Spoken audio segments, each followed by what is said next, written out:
Toujours dans 1 Chronique chapitre 7 à partir du verset 36, Azer également eut un fils appelé Yefouni. Et Yefouni se dit à l'origine Yafouni, et qui donne des variantes telles que Yafounou ou Diafounou.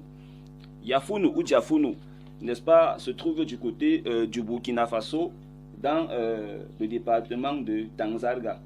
Vous avez également Diafounou, Djonganga, qui est une commune du Mali dans le cercle, je veux dire, de Yelimana, région de Kayes. Donc voilà ce qu'on peut dire des descendants d'Azer qu'on peut retrouver. Et lorsque on situe donc Azer en Afrique, c'est du côté de l'Afrique de l'Ouest, en rassemblant les pays tels que le Sénégal, la Mauritanie, le Mali particulièrement.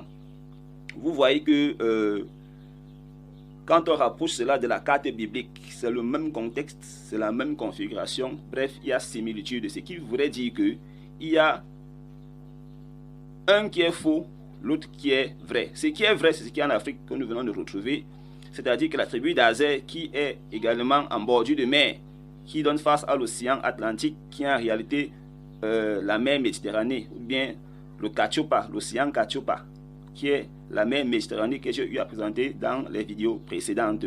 Donc c'est la même chose. La tribu d'Azer, donc, là voilà, qui est ressortie en Afrique. Et ce qui est sur les cartes bibliques, c'est de la tricherie. C'est de la tricherie. Nous restons au Mali avec le peuple Dogon. Le mot Dogon est un mot hébreu et ça se dit Dagon en hébreu. Et en Afrique, il y a plusieurs variantes. On peut aussi dire Digon. Donc les Dogons sont des Israélites, ce ne sont pas des Égyptiens. Ils n'ont rien à voir avec les Égyptiens. C'est juste que ce sont des gens qui ont été déracinés et sont tombés dans l'animisme et un terrible paganisme qui les éloigne de leurs origines israélites. Dans la tribu de Azer, dans la Bible, il y a un territoire appelé Beth Dagon. Donc Dagon, en fait, ici, c'est Dogon. Beth Dagon veut dire la maison des Dogons. Voilà. On retrouve, n'est-ce pas, ce peuple principalement au Mali et dans d'autres pays ouest-africains. Et les Dogons sont des Congos. Ce sont des Congos parce que le mot Congo existe dans les langues Dogon du Mali et ailleurs. Voilà. On va par exemple aller dans quelques régions du Mali, comme dans la région de Ségou. On retrouve les Congo-Dian. Dans la région de Ségou, toujours, on a les Congo-Diani. À Tombouctou, on a Congo-Diara. Donc, ce n'est pas étonnant qu'on retrouve là-bas quel Israël. Sur cette carte de Rand McNeely, 1894, vous voyez là T-Congo en Sierra Leone. C'est une preuve de plus que les Ouest-Africains sont bel et bien des Bas-Congo. Ils sont des Bas-Congo à l'origine. Donc, il n'y a aucune différence avec les Congos d'Afrique centrale. C'est le même peuple, même langue. Et tous sont des Israélites. Voilà. Maintenant, on passe à la tribu de Nephtali. En Afrique de l'Ouest particulièrement, on va aller du côté du Niger. Dans la région de Maradi, ou alors la province de Maradi, on a la ville de Nafuta. Dans la région de Tilaberi, on a également la ville de Nafuta. On laisse le Niger, on va au Nigeria. On va dans l'état de Yobe, on a la ville de Nafuta, en zone appelée Fika.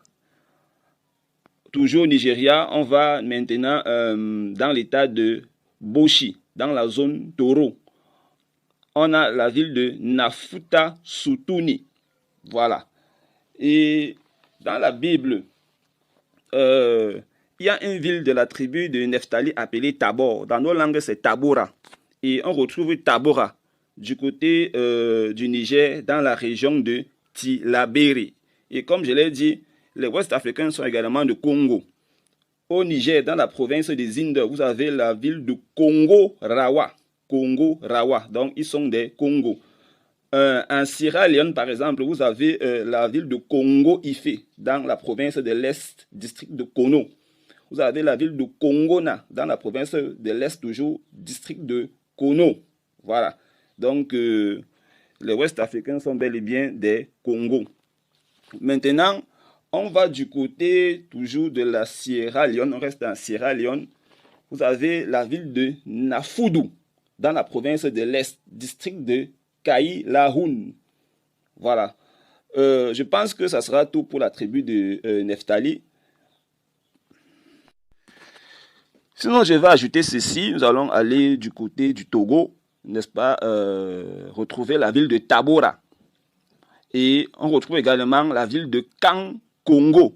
Et ici, nous sommes dans la région des Savanes, préfecture de Tony. Voilà. Et dans la Bible, il y a une ville de la tribu de Nephtali appelée Adama. C'est ce qu'on appelle en Afrique Adamawa, tout simplement. Dans Adamawa, on a Adama, qui est ce que vous voyez dans la Bible, dans la tribu de Nephtali. Et Loa signifie pays. C'est une déformation de bas. Et dans les langues ouest-africaines, généralement, le ba ou le wa se met à la fin du mot. Donc, lorsqu'on dit Adamawa, ça veut dire pays d'Adama ou bien ville d'Adama. C'est clair. Nous passons à la tribu d'Issacar.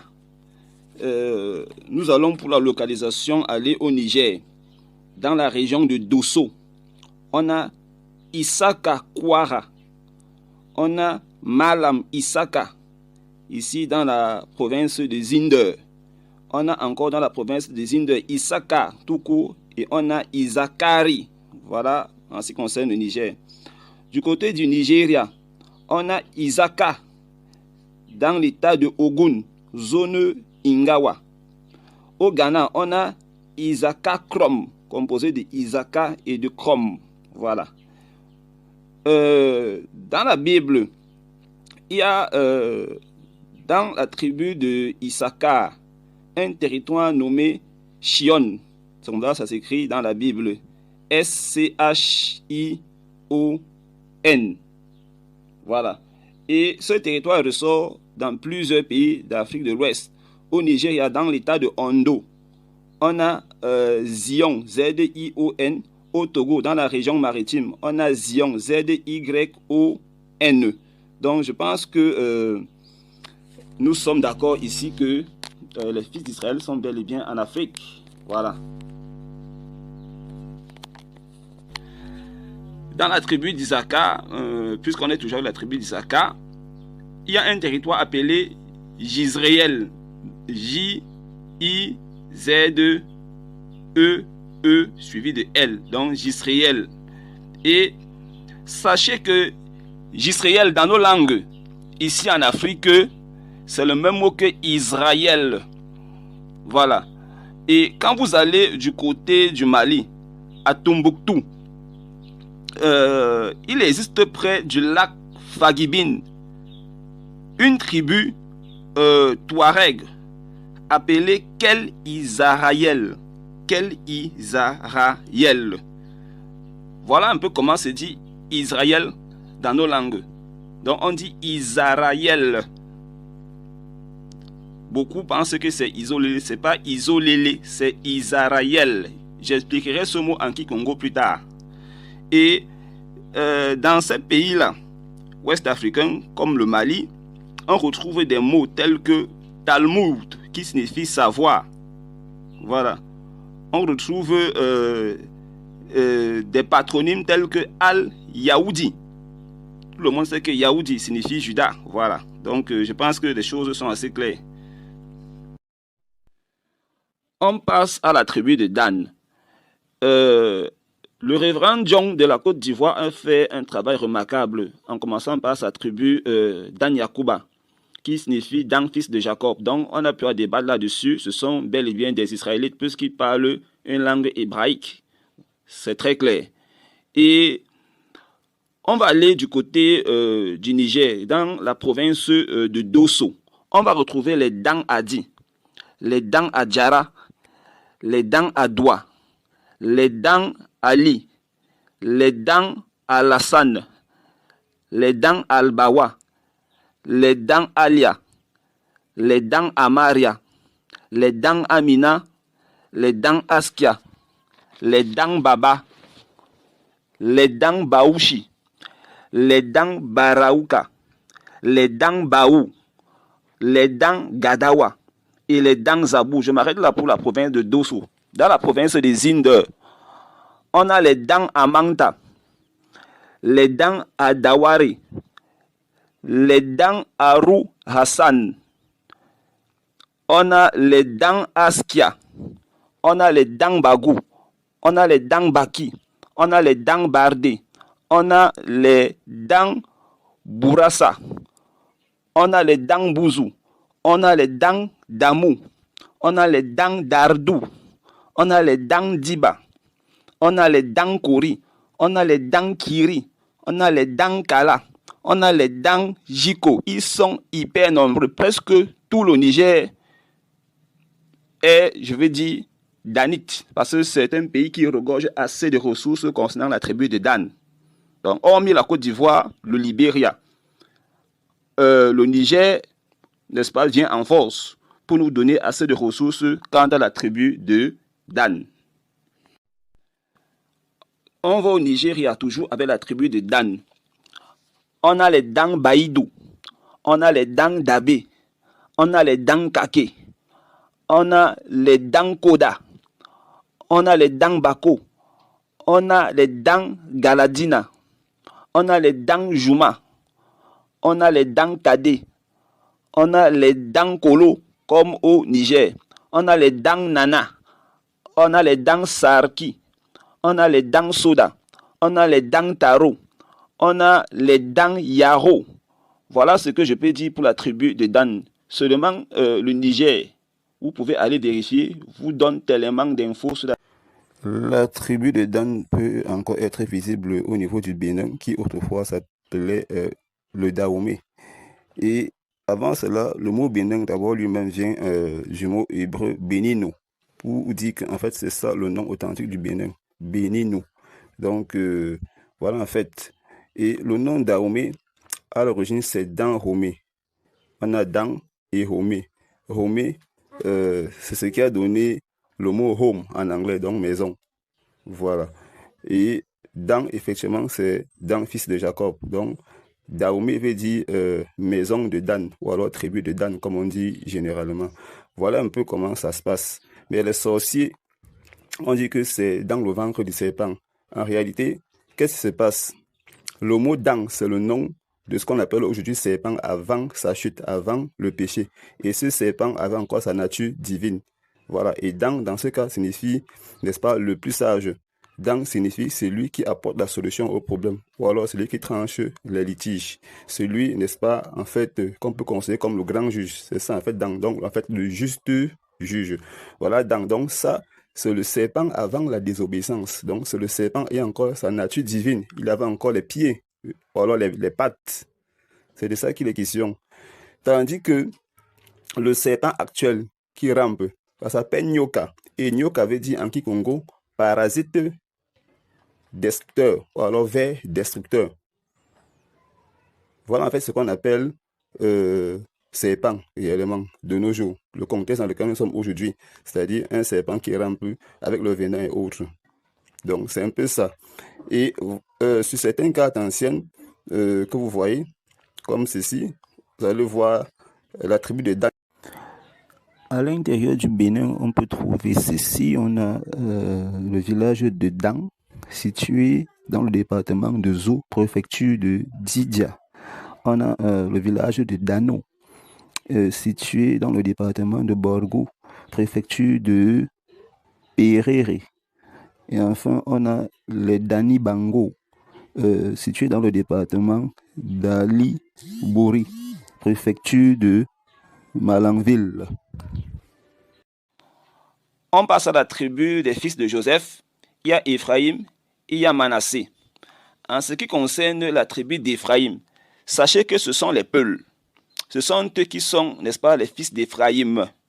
Et je vais d'abord revenir sur les paroles du révérend Dion de la Côte d'Ivoire, qui a travaillé sur, n'est-ce pas, les Dan Yacouba, sa tribu. Il nous fait comprendre que les Danites de Côte d'Ivoire et les Peuls se reconnaissent comme deux peuples frères, deux peuples cousins. Ça veut dire que leurs ancêtres étaient, n'est-ce pas, les fils d'un même patriarche. Et donc, les Peuls, n'est-ce pas, ont pour ancêtre Yacouba, comme les Dan de la Côte d'Ivoire. Et c'est très clair. Et on va donc étudier ce nom Peul dans nos langues et en hébreu. Vous verrez que ça fait référence à la tribu de Ephraïm. Parce qu'on va dépister ce nom Ephraïm dans nos langues et en hébreu. Vous verrez que c'est le même nom. Et ceux qui m'ont suivi dans la vidéo concernant la première partie sur les 12 tribus d'Israël en Afrique. J'ai dit que le nom Éphraïm, c'est le même nom que Afrique. Et vous allez encore bien comprendre ça dans cette deuxième partie. Le mot Éphraïm en hébreu est au pluriel. Il se termine par YIM. Bon, parfois on l'écrit avec I'-M dans la Bible particulièrement. Et en hébreu, ça signifie quoi? Doublement fécond ou alors double fécondité. Et le mot double ici fait déjà référence au pluriel. Donc, voilà pourquoi il y a le YIM à la fin. Ça veut dire en réalité que la racine du mot ici, c'est Ephra. C'est ça même le mot, Ephra. Et qu'est-ce que Ephra veut dire? Ephra veut dire prospérité, fertilité, fécondité, richesse, en abondance. Parce que ici, c'est la pluralité. Ephra, c'est un mot qui fait référence à la pluralité. Je pense que les choses se comprennent aisément. En hébreu, on a les mots comme Euphrate, comme le fleuve Euphrate, que tout le monde connaît. On a Ephrata, ou encore Ephrate. Ici, le mot Ephrate s'écrit avec un double A. Vous verrez qu'à la fin de ces mots, il y a TE, comme avec Euphrate. Il y a THA, comme dans Ephrata. Ou alors TH avec Ephrate. Ça veut dire que ces mots se décomposent. On a Ephra à part et on a Ta à part. Est-ce que vous voyez? Je vais m'attarder à Ephrata. C'est valable pour tous les autres. Donc on a Ephra suivi de Ta. Et en hébreu, ça signifie lieu de la fertilité. Ici, c'est le Ta qui fait référence à lieu ou alors place, endroit, terre, pays. Et effectivement, Ephra ici fait référence à la fertilité, donc à la prospérité, à la fécondité, à la richesse, à la bénédiction en abondance. C'est le pluriel. C'est de ça qu'il est question.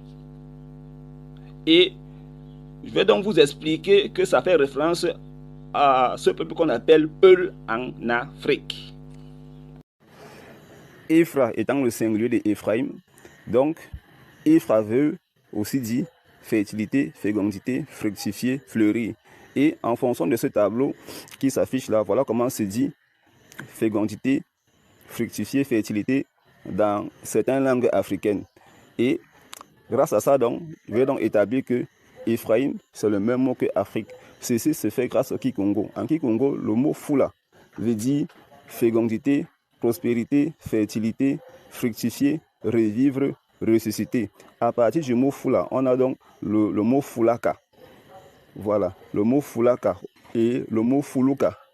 Et c'est Fuluka qui nous donne donc le mot Afrique en Kikongo. Voilà, on obtient Afuluka qui veut dire prospérer, ou bien celui qui est prospère, celui qui est fructueux, celui qui est fécond, celui, n'est-ce pas, qui fleurit. Voilà, donc Afuluka, c'est donc le mot Afrique en Kikongo. Et les variantes sont Afuruka. Afuruka. Donc je peux m'arrêter là parce que j'ai détaillé ça dans la première partie. Vous pouvez aller voir ça dans la première partie sur les 12 tribus d'Israël en Afrique. Donc Ephraïm, qui a pour racine Ephra, est le même mot que Afrique. Voilà. Si vous allez sur Wikipédia, on vous donne là plusieurs origines du mot Afrique. Voilà. Il y a d'abord cette source selon Isidore de Séville qui nous dit que le mot Afrique vient du latin Africa. Selon Léon l'Africain, le mot Afrique vient du mot grec fictif Afrique. Selon les Romains, le mot Africus, qui désigne un vent pluvieux venant de Carthage, est le mot qui a donné Afrique ou Africa. Selon Daniel Don Nangira, Africa vient d'Afridi, une tribu berbère qui vivait en Afrique du Nord, donc la tribu des Afridi. Voilà. D'après d'autres chercheurs, comme Ibn Khaldoun,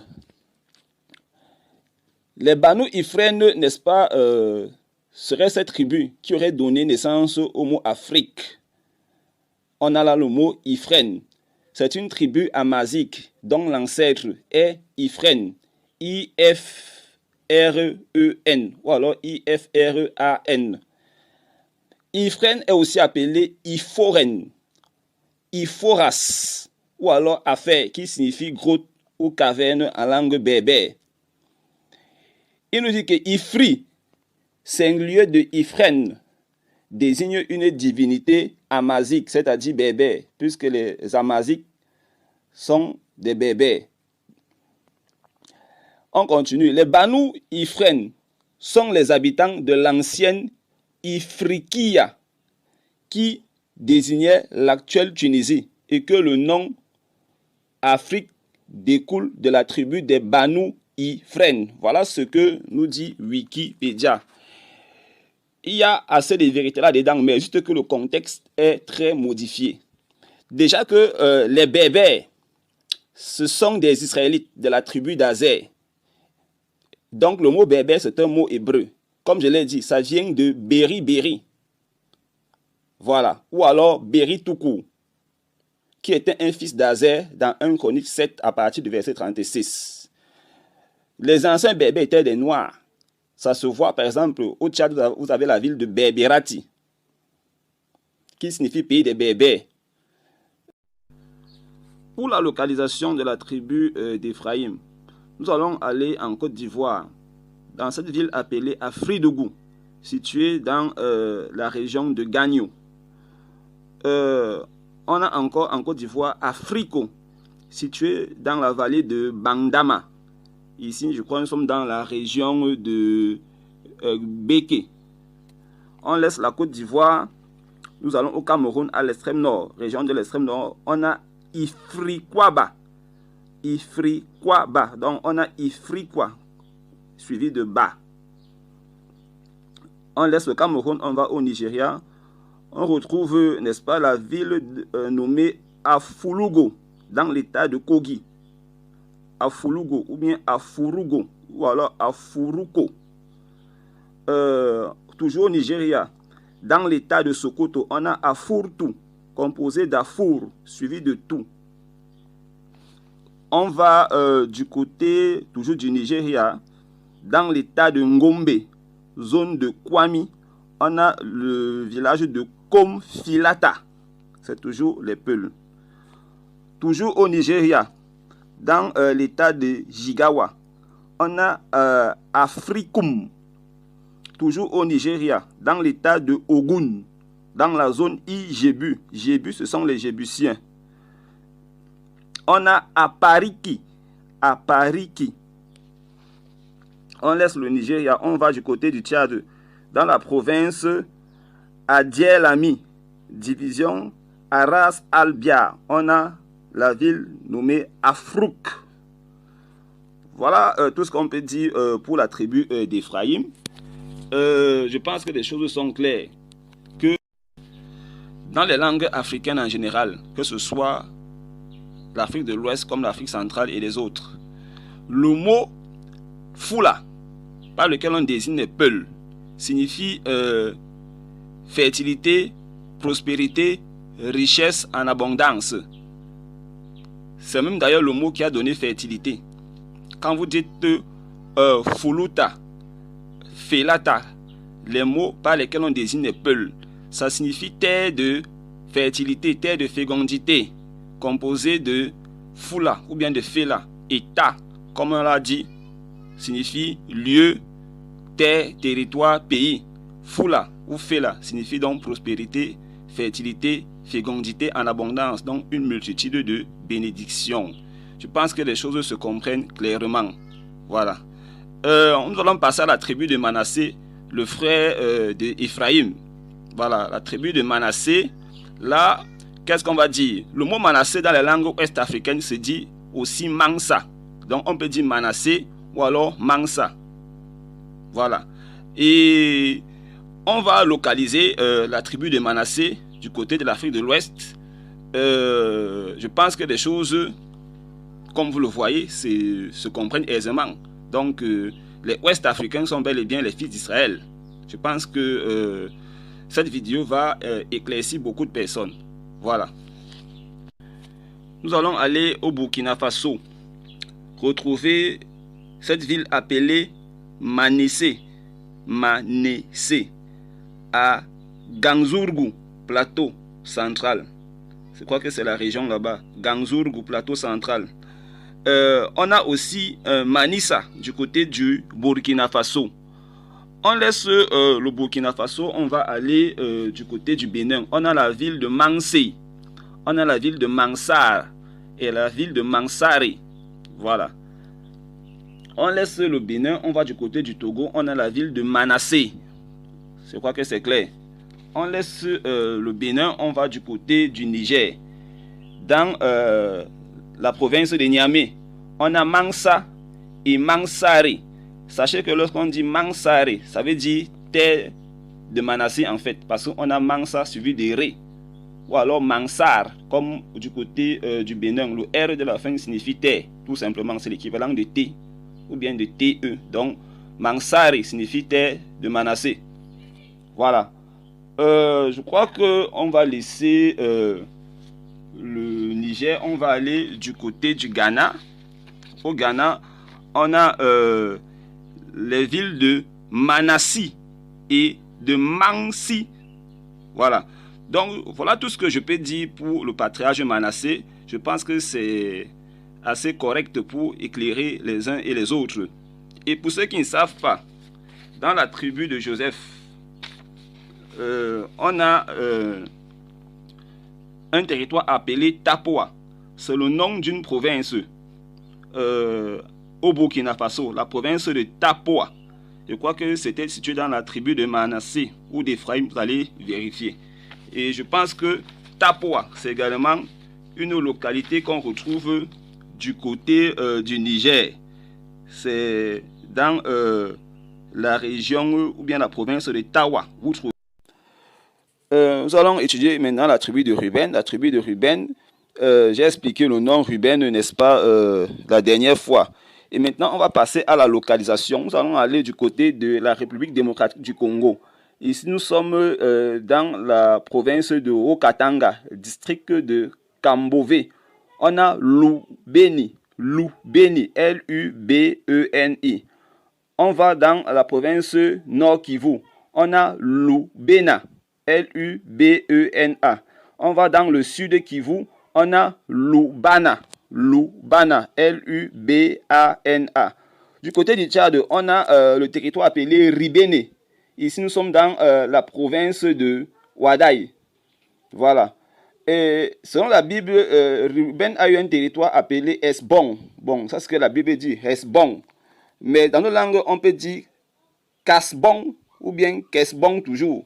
Et au Tchad, dans la province de Tandili, c'est devenu Kasban. Kasban, K-A-S-B-A-N. Il y a un G à la fin.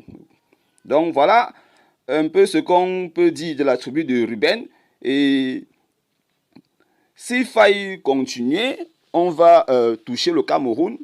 On a les territoires comme le Mbam-Ekim et le Mbam-Inobo. Ce sont des départements de la région du centre du Cameroun. Ça vient de l'hébreu Bamo, qui est un territoire obtenu, n'est-ce pas, par la tribu de Ruben dans Josué 13 au chapitre 17. Vous verrez Bamobal.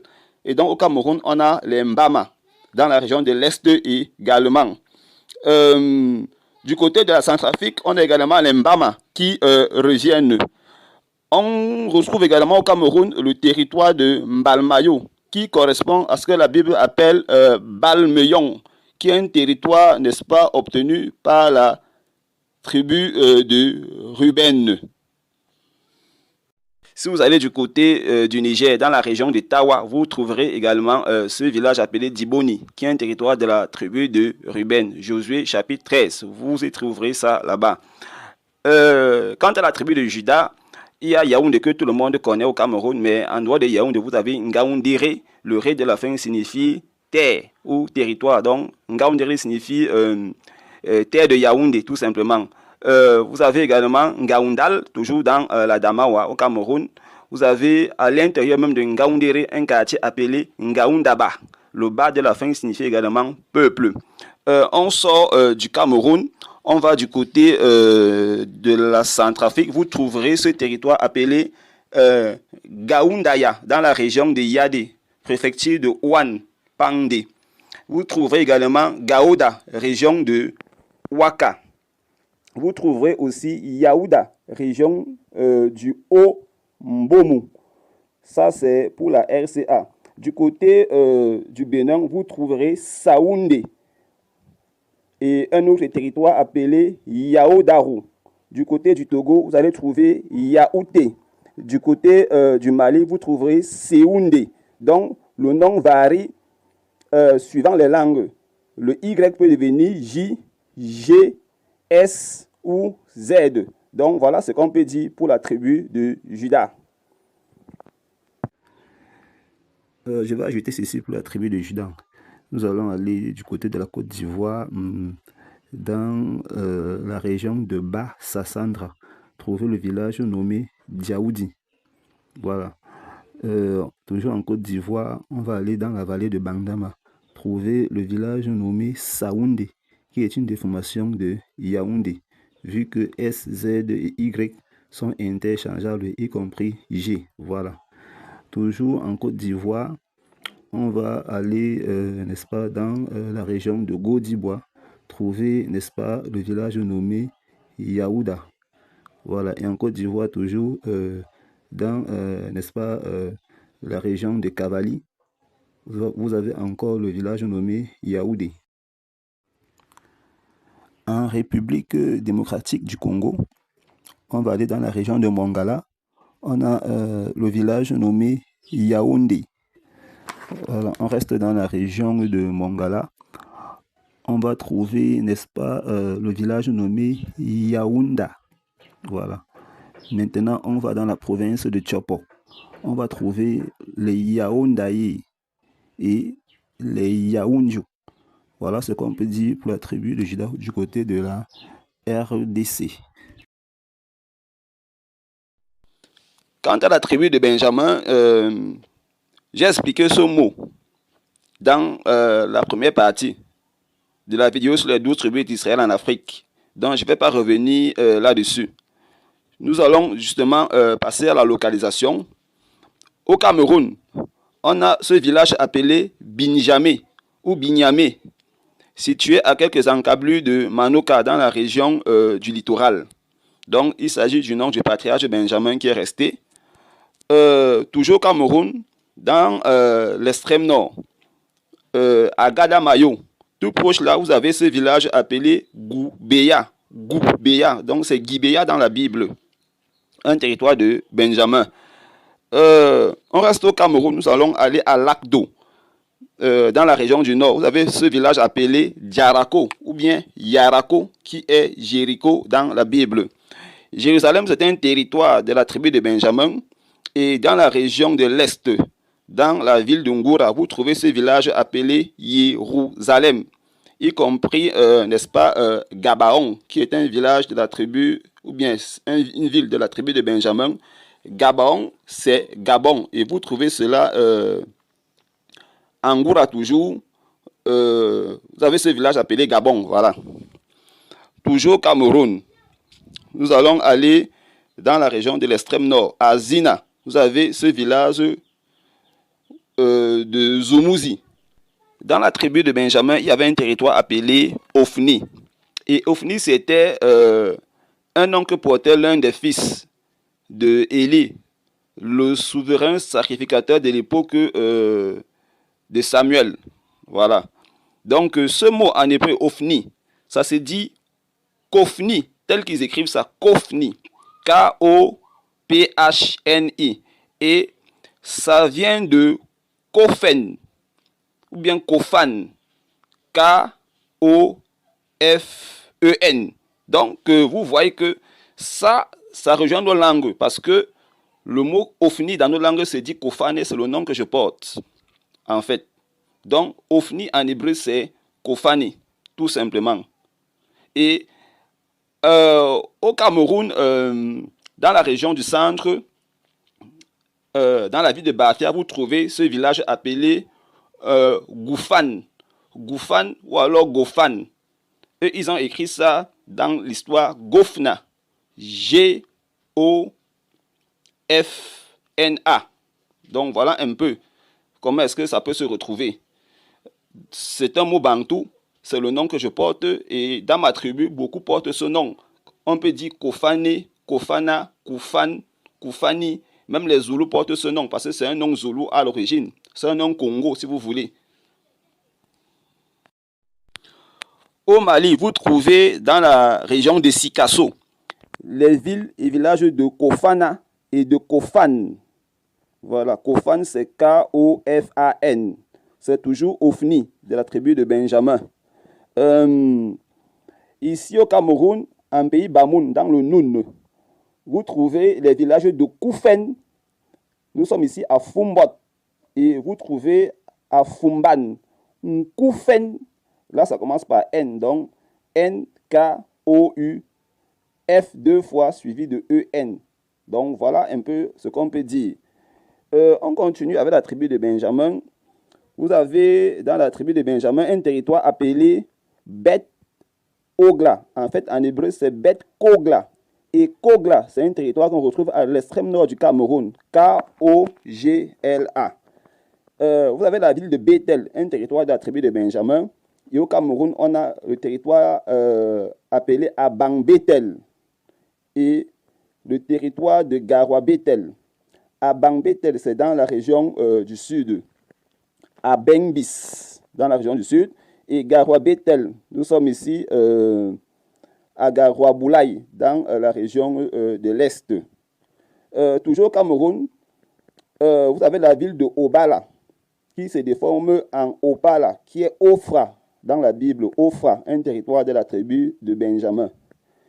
Dans la tribu de Benjamin, vous avez également un territoire appelé Elep.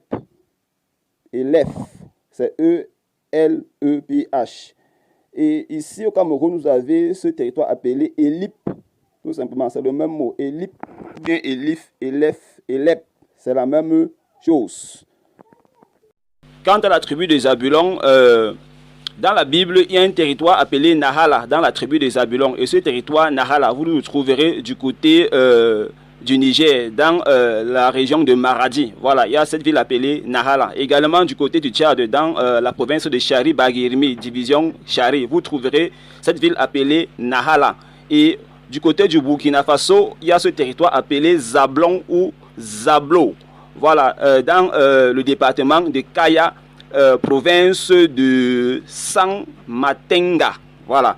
Donc, voilà en fait ce qui concerne ces 12 tribus.